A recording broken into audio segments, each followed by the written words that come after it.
What is up, everybody? We are finally a few days out from our next fight night of 2023. I cannot wait. Obviously, I will be talking about that Wednesday, so I'm not going to go over that quite yet. But we got some news. We got some tough news. We got some Amanda Nunes news. We got some heavyweight updates. We got fight announcements. Dana White went live for a bit to announce some fights for April 8th. I'm going to cover that all today, guys. Stay tuned. 30 seconds away. But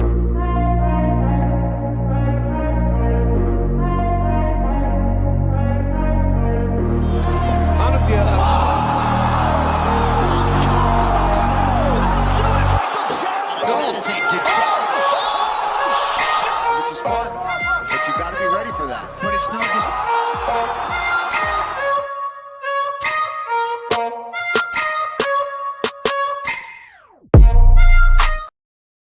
What is up, everybody? Welcome back to Fist First, guys. As always, I am your host, Steve, and we are streaming here on DSM Media's YouTube, Twitter, and Facebook. Guys, please do not forget to hit that like, follow, subscribe button, whatever platform you are on. That would be much appreciated. Now, like I said, we are a few days out from our next fight night, and really, this is the fight night coming up that's going to propel 2023, right? We got bangers of pay-per-views. Dana White just went live. That's probably what I'm going to get into first here. So this was just a few days ago. Dana White makes an announcement. He's going to go live on Facebook. And there was a lot of speculation what it's going to be. We thought McGregor was going to be involved in some sort of way. Maybe the Ultimate Fighter news. Maybe a fight for him upcoming. But we did not get any McGregor news. But we did get 3 April 8th fight announcements. All 3 fights going to be bangers. So I'm going to list them off here. Kevin Holland looking to get back in the win column. He's going to be taking on Santiago Ponzinibbio April 8th. That fight's going to be an absolute banger. That's going to be a war. That's going to be a battle. Cannot wait for that fight.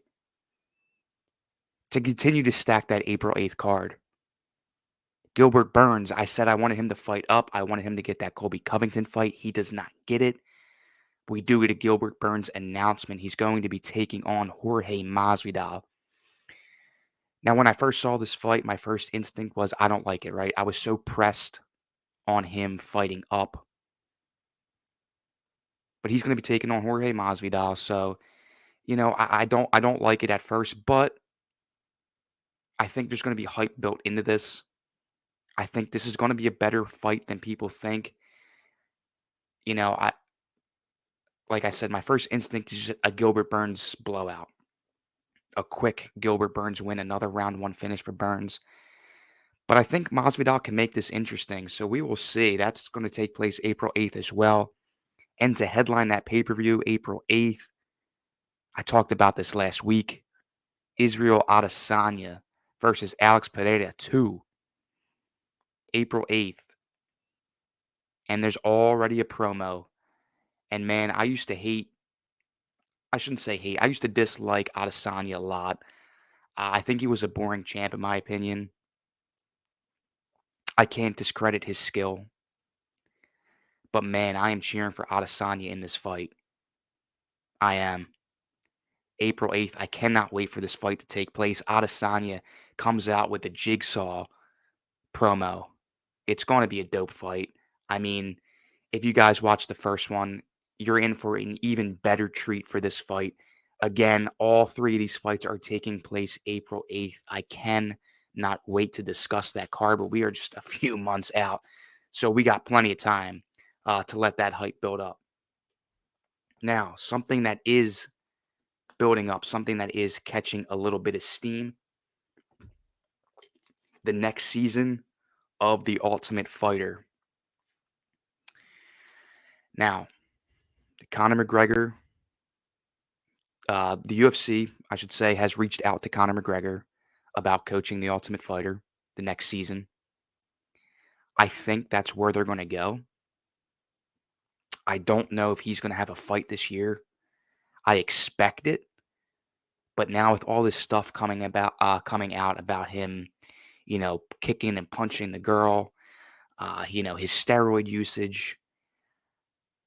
It's looking more and more, especially now with this announcement, it's looking more and more that the UFC might incorporate him into the Ultimate Fighter to prepare for a fight maybe late this year, maybe early next year. I don't know. But that's looking like the route I believe the UFC is going. I think that's the route Conor McGregor's looking at going. I think Conor McGregor kind of needs it, to be honest, just to get back into the groove. So if Conor McGregor is just about solidified as one of the two coaches on The Ultimate Fighter, who is he going to be going against? That's the big question. Now, the UFC reached out to Tony Ferguson. I think that's a great, great season of The Ultimate Fighter. Tony Ferguson versus Conor McGregor. That would set up McGregor versus Ferguson, a fight that should have happened. And that's a fight that's going to build a lot of steam. I think that's the route to go for the UFC, McGregor versus Ferguson. There are other names in the talk like Michael Chandler. I think that's a great fight. I think that's a great season as well. Jorge Masvidal has been thrown around. I think this fight with Gilbert Burns kind of derails that a little bit. Um, and if that was going to happen, that would just be to generate some sort of hype for a McGregor Masvidal fight, which just wouldn't be alive right now. Like I said, I do think that Steamway, that train has kind of derailed with this announcement of Gilbert Burns Masvidal. So I'm thinking the next season of Ultimate Fighter is most likely going to be Royd Rage McGregor taking on Tony Ferguson. Again, Ferguson's kind of slipped off. This is another season that's going to build a Steamway, build up a little bit of hype for a McGregor Ferguson fight. Again, none of this is confirmed. Even McGregor isn't confirmed. So I'm sure in the next few weeks, in the next couple days maybe, we will be getting updates about the Ultimate Fighter. Now, talking about the Ultimate Fighter, not the show, but the Ultimate Female Fighter, Amanda the Lioness Nunez. And if you could see on the bottom of the screen here, on this little banner, I have Amanda Nunez the Cowardice, not the Lioness. So Amanda Nunez rejects a fight versus Irene Aldana. I get it. I think Irene Aldana does need one fight, which she's going to get against Raquel Pennington.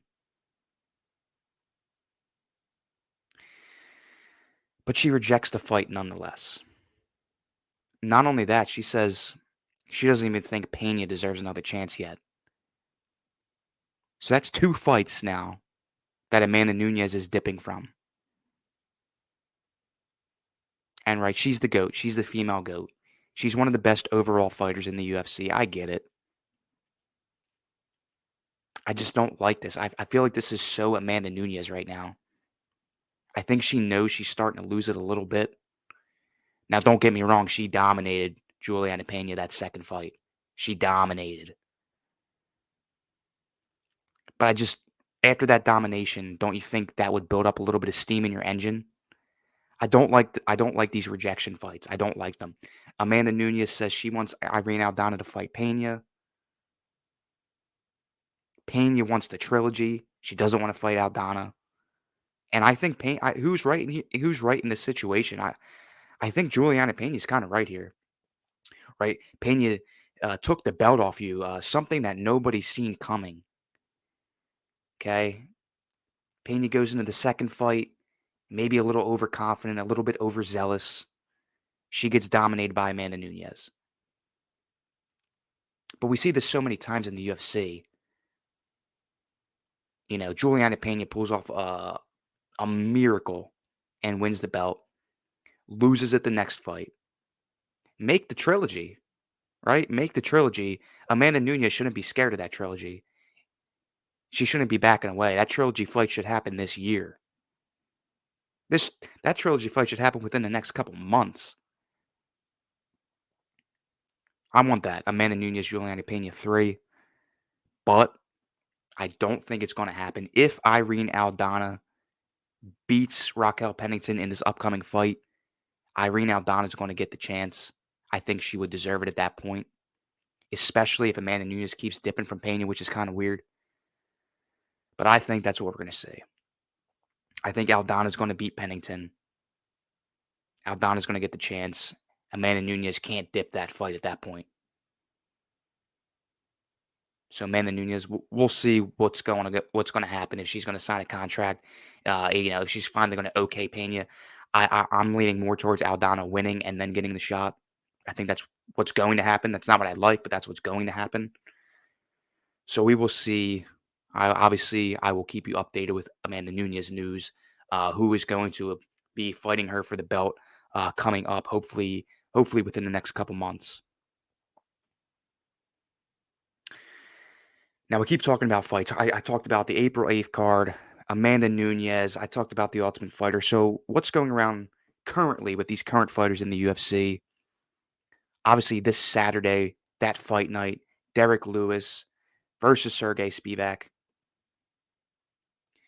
And Derek Lewis, I'm going to cover this fight in more detail on Wednesday night. But something I want to point out is a lot of people, and Derek Lewis has come out and said it himself, a lot of people are taking the Black Beast not seriously. They're not taking the Black Beast seriously for this fight. So now Derek Lewis has a chip on his shoulder. Derek Lewis, the man who's on a 2-fight skid. He's fighting a guy on a 2-fight win streak. But people are not taking the Black Beast seriously. And I think we're going to see a new Derek Lewis. Apparently, this is the hardest he's ever trained for a fight. We are going to see a new Derek Lewis on Saturday night. And that's going to be a scary feat. I can't wait to cover that fight in more detail on Wednesday. But more heavyweight news. A piece of news here that I think a lot of people would love to hear. Not necessarily an up-and-comer, but I will say, you know what? Yeah, I will say an up-and-comer. Tom Aspinall is finally back to full sparring. He tweets out, I believe, a few days ago, fight news coming soon. Hopefully, we see that. I can't wait for Aspinall's return. I feel like his rise to the top was kind of cut short after that injury against Blades. I can't wait for fight news to be announced for Tom Aspinall. That is just glad to hear he's back to full sparring. I can't wait to continue watching his rise in that heavyweight division. Now, we go from a rise to a fall, not in heavyweight, but I think this affects another heavyweight fighter. Kyle Daukaus, the Philly boy, is removed from the UFC roster after going 2-4-1 in the UFC, riding a 2-fight losing skid. And obviously we know Kyle Daukaus, his brother, Chris Daukaus, in that heavyweight division, on a 3-fight skid in that heavyweight division. So I think with Kyle leaving, it's either going to be maybe Chris leaves as well, or do we see Chris move down to light heavyweight, try to tack together a few wins there? If not, I think you're going to see the Daukaus brothers both out of here pretty shortly. It's unfortunate to say. I'm big fans of both of them. But the UFC is no joke. You know, they respect the work. I respect their work. It's unfortunate that they have to leave so quick. Especially after Chris Daukaus makes the rise. 3-fight losing skid. It is unfortunate, but he is still on the roster. We will see what's coming up with Chris in the next few days, if not next few weeks. Hopefully we get a fight from him soon. But his brother Kyle is officially off the UFC roster. Now, I know I talked about some fight announcements already. I got one more for you guys, and this is one that I kind of want to dive into. I didn't want to throw this out there with the other ones because this is a fight I want to dive into just a little bit. The UFC is looking at Charles Oliveira taking on Beneil Dariush in May. Contracts are not signed yet. This is what the UFC is planning.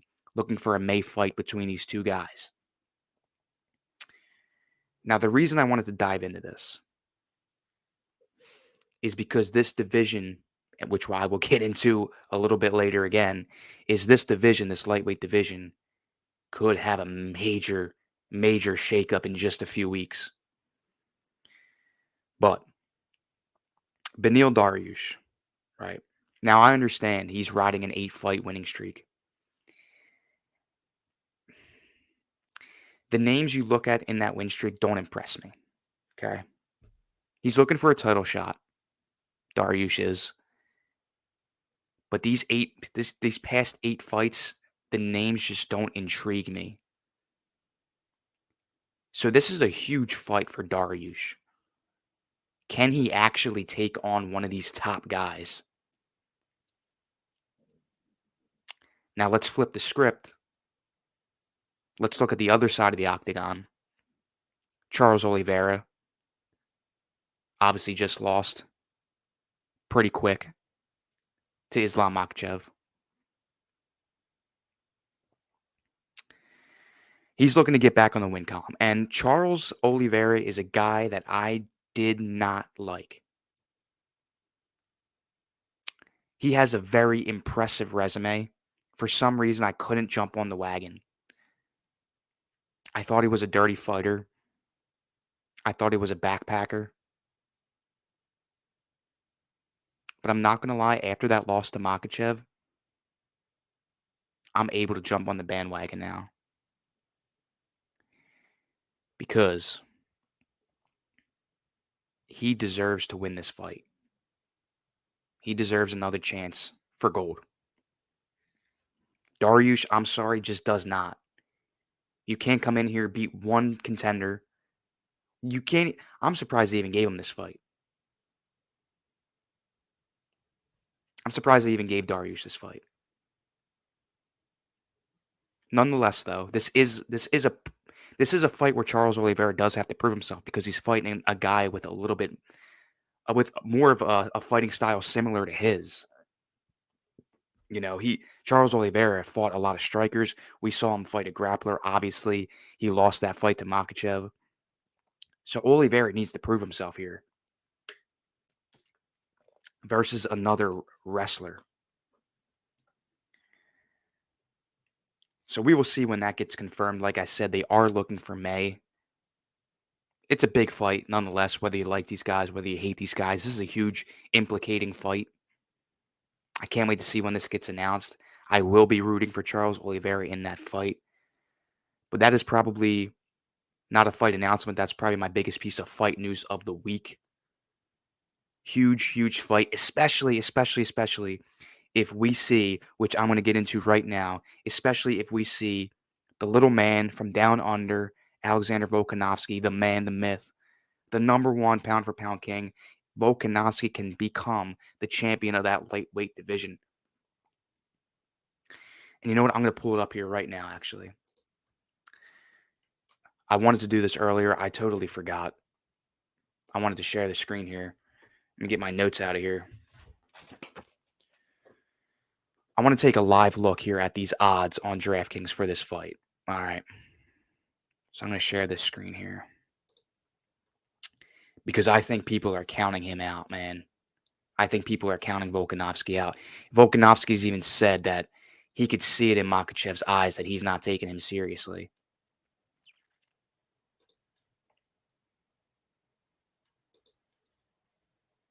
All right. Let's see here. Saturday, February 11th. I can't wait for that date. And you know it's the day after, too? We get one of my favorite fighters fighting for a championship belt. And then we got the Birds fighting for their Super Bowl win the next day. What a weekend. What a weekend for a Volkanovski fan. What a weekend for Eagles fans. All right, here we go. Look at this. Are you kidding me? Let's see. Let me maximize this a little bit here. Live odds, DraftKings. Alexander Volkanovski at plus 320. Are they counting Volkanovski out here? Are they really counting Volkanovski out here? We're talking about the number one pound-for-pound fighter in the UFC. at plus 320 odds. So, you're talking about the pound for pound fighter going to try to pull off one of the biggest upsets. Is this okay? That leads another question here. If Volkanovski beats Makhachev, is that one of the biggest upsets in UFC history? Right. I talked about Pena Nunez. That, in my opinion, that's probably my biggest upset. Is Juliana Pena taking down Amanda Nunez? That is my biggest upset in UFC history. If Volkanovski wins this fight, is it the biggest upset? Is it bigger than Pena? No, it's not. It's not.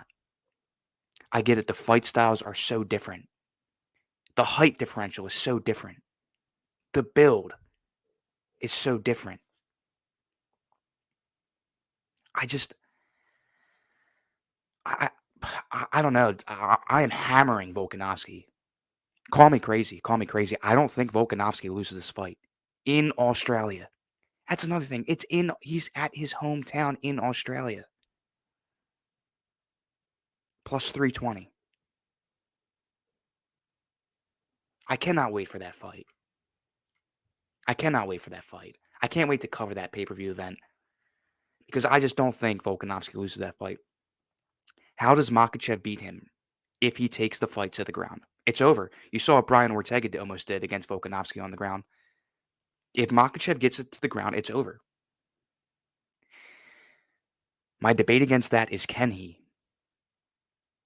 Can Makhachev get it to the ground? Because Volkanovski is a quick motherfucker. He is a quick bastard. He's a gnat. He'll tap you up. He'll be in and out. Peace, peace out. And that's all he has to do all fight. He's got the gas tank to do it. Volkanovski has the gas tank to do that. He can just pick you apart for 5 rounds. But the reason why the odds are like that is because, unfortunately, if Makhachev gets us to the ground, it's probably over. You know what? Let me pull this back up because if I saw this right, the over-under in rounds is 2.5.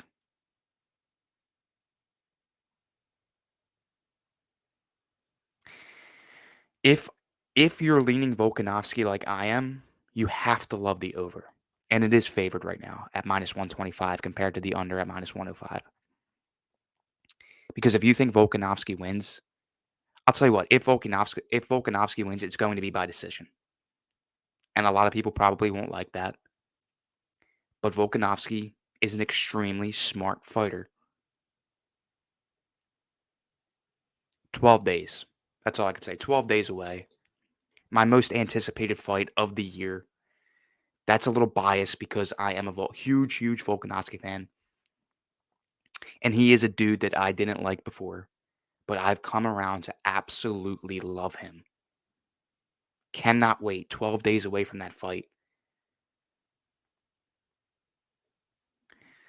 But first, we got a great fight night coming up on Saturday night.